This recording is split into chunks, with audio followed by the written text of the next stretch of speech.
টাকা ধার দেওয়ার সময় অন্যের দুঃখ শুনতে হয়।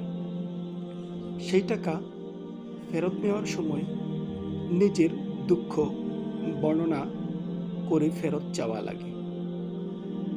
এ যেন আমাদের সমাজে বর্তমান অবস্থা। আবার আমাদের সমাজে এমন অনেক মানুষ আছে যাদেরকে টাকা ধার দেওয়া হয়েছে, যদি তাদের কাছে নির্দিষ্ট সময়ে চাওয়া হয়, তারা অনেক গালিগালাজ করে, এমনকি মারামারি পর্যন্ত হয়ে যায়।